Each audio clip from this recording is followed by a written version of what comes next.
अहमदपूर तालुक्यातील आजनी खुर्द येथे त्यागमूर्ती माता रमाबाई आंबेडकर यांची जयंती साजरी.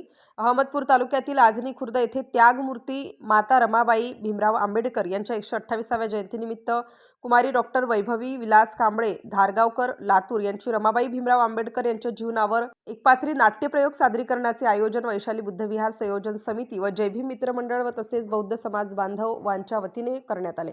या प्रसंगी पूज्यभंते महाबोधी यांच्या अध्यक्षतेखाली तर अहमदपूर पोलीस स्टेशन येथील कर्तव्यदक्ष आदरणीय DYSP रायबोले साहेब यांच्या हस्ते महामानव डॉक्टर बाबासाहेब आंबेडकर व माता रमाबाई आंबेडकर यांच्या प्रतिमेचे धुपाने पूजन करून अभिवादन करण्यात आले व लगेच कुमारी वैभवी विलास कांबळे घारगावकर लातूर यांचा मी रमाबाई बोलते हे नाट्यप्रयोग सादरीकरण करण्यात आले. यावेळी वैशाली बुद्धविहार संयोजन समिती व जय भीम मित्र मंडळ, बौद्ध समाजातील महिला मंडळ व बांधव मोठ्या संख्येने उपस्थित होते. विशेष प्रतिनिधी दिलीप मोरे, अहमदपूर. नंतर डॉक्टरांना विनंती केली की अहो डॉक्टर, माझा बाळ गंगाधर गेले 2 दिवस झालो हो तापीने तडफडतोय. माझ्या लेकराला झालंय तरी काय? तुम्ही एकदा त्याला हात लावून बघा, एकदा तपासून बघा. माझ्या बाळाला काय झाले मला ते तरी सांगा. मी खूप विनवण्या केल्या बाळांना, पण तो शेवटी डॉक्टर काय म्हणाला माहिती? तो डॉक्टर म्हणाला, रमा, मागील बाकी भरल्याशिवाय गंगाधरवर काय इलाज करता येणार नाही. त्या एवढ्याशा तापीने तडफडत असणाऱ्या बाळाला घेऊन मी रस्त्यावरती बसलेली होती हो. माझं बाळ, त्याला औषध पाणी, दवा पाणी न मिळाल्यामुळे तापीने तडफडत रस्त्यावरती मरून पडलो हो. रस्त्यावरती मी मात्र तिथं ओरडत राहिले, बाळ गंगाधर, अरे उठ रे, तुझ्या या गरीब आईला एकदा आई म्हणून हाक मार बाळा, उठ रे. पोरींनो, लाखो काय करोडो काय, मी खूप हाका मारल्या माझ्या गंगाधरला, पण माझं बाळ नाही उठलं.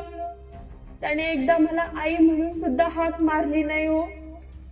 माझ्याकडे दवा पाणी, औषध पाणी पुरवायला 1 रुपया नव्हता, म्हणून माझं लेकरू तापीने तडफडत इथे रस्त्यावरती मरण पावलं हो.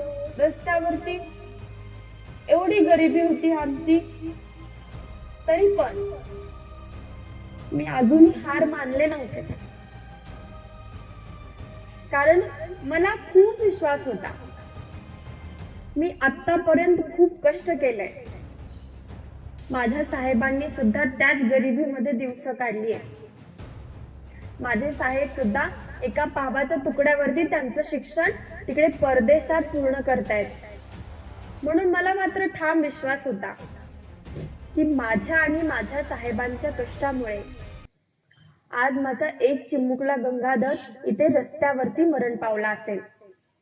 पण माझ्या आणि माझ्या साहेबांच्या कष्टामुळे तुम्हा कोट्यावधी लेकरांमधून कोट्यावधी गंगाधर उभारणार होते.